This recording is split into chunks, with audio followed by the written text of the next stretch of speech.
मित्रांनो, मे महिना खास आहे, विशेष आहे, कारण मे महिन्यामध्ये 2 अंगारक योग जुळून आलेले आहेत. मे महिन्यातील दोन्ही चतुर्थींना अंगारक योग जुळून येत आहे. यंदा मे महिन्यामध्ये चाललेला आहे अधिक मास. 17 मे पासून अधिक मासाला, ज्याला मलमास किंवा पुरुषोत्तम मास म्हटलं जातं, आपल्या भाषेत धोंड्याचा महिना सुरू होतो आहे. तो 17 मे पासून सुरू होतोय. 2 अंगारक योग जुळून आलेत, म्हणजे नक्की ते कोणत्या तारखेचे आहेत? तर एक म्हणजे अंगारक संकष्टी चतुर्थी आहे 5 मेला. वैशाख महिन्यातली अंगारक संकष्टी चतुर्थी ही असणार आहे. आणि अधिक मासामध्ये जी विनायक चतुर्थी 19 मेला आहे, त्या दिवशी सुद्धा अंगारक योग जुळून आलेला आहे. आता जेव्हा जेव्हा चतुर्थी ही तिथी मंगळवारी येते ना, तेव्हा तेव्हा अंगारक योग जुळून येतो. म्हणूनच मे महिन्यामध्ये 5 तारखेला आणि 19 तारखेला हा अंगारक योग जुळून आलेला आहे. 5 तारखेला अंगारक संकष्टी चतुर्थी आहे आणि 19 तारखेला विनायक चतुर्थी आहे, जी अधिक मासातली असणार आहे. हा अधिकाचा महिना जो आहे तो मगाशी म्हटलं तसं 17 मेला सुरू होणार आहे आणि 15 जूनपर्यंत असणार आहे. आता बोलूया 2 अंगारक योगांबद्दल. गणपती बाप्पा हे आबालवृद्धांचं आराध्य दैवत, त्याचबरोबर भक्ताच्या हाकेला धावून येणारं दैवत. गणपती बाप्पासाठी चतुर्थीचं व्रत करणं अत्यंत महत्त्वाचं असतं. गणपती बाप्पा बुद्धीची देवता आहे. गणपती बाप्पा विघ्नहर्ता आहे, प्रेरणा देणारी देवता आहे. विविध कलांच्या आविष्काराने सर्वांशी खुला संवाद साधणारे आणि सर्वांना आपलेसे वाटणारे हे दैवत आहे. पराक्रमी असले तरी कोपिष्ट नाही, तेजस्वी असले तरी तापहीन असे हे दैवत आहे. प्रत्येक मराठी मासाच्या शुद्ध आणि वद्य चतुर्थीला गणेश व्रत सांगितलेले आहे. महिन्यातून 2 चतुर्थी असतात, शुक्ल पक्षातली एक आणि कृष्ण पक्षातली एक. वर्षाच्या 24 चतुर्थ्या झाल्या. गणेशाचे हे 24 अवतार विविध ग्रंथांमधून नमूद करण्यात आले आहेत. यंदा 2026 मध्ये ज्येष्ठ महिना अधिक महिना असणार आहे आणि त्यामुळेच 2 चतुर्थी तिथी वाढणार आहेत. विनायक चतुर्थी आणि संकष्टी चतुर्थीचं व्रत करणं पुण्यकारक मानलं जातं.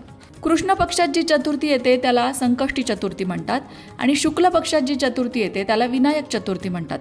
विनायक चतुर्थी किंवा संकष्टी चतुर्थी जेव्हा मंगळवारी येते तेव्हा तिला अंगारक योग असलेली चतुर्थी म्हणतात.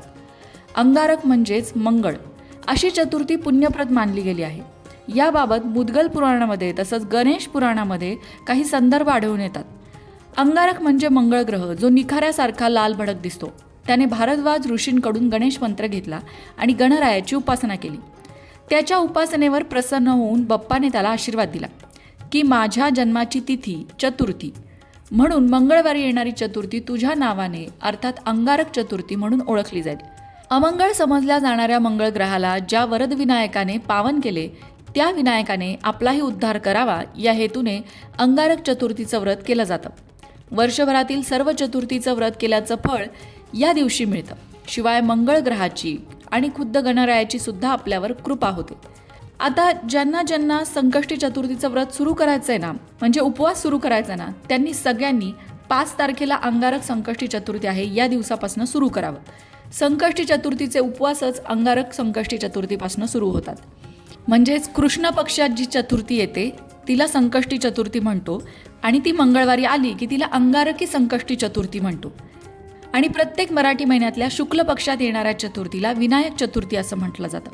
अनेक जण विनायक चतुर्थीचं व्रत सुद्धा करतात. विनायक चतुर्थी ही माध्यान्ह व्यापिनी असावी लागते, अर्थात त्यात सूर्यदर्शनाला महत्त्व असते. जसं संकष्टी चतुर्थीला चंद्रदर्शनाला महत्त्व असतं, तसं विनायक चतुर्थीला सूर्यदर्शनाला महत्त्व असतं. प्रत्येक मराठी महिन्यातल्या वद्य चतुर्थीला संकष्टी चतुर्थी म्हणतात. मगाशी म्हटलं तसं त्या चतुर्थीचा काळ असताना चंद्रोदय व्हावा लागतो, म्हणजे ती चंद्रव्यापिनी असते.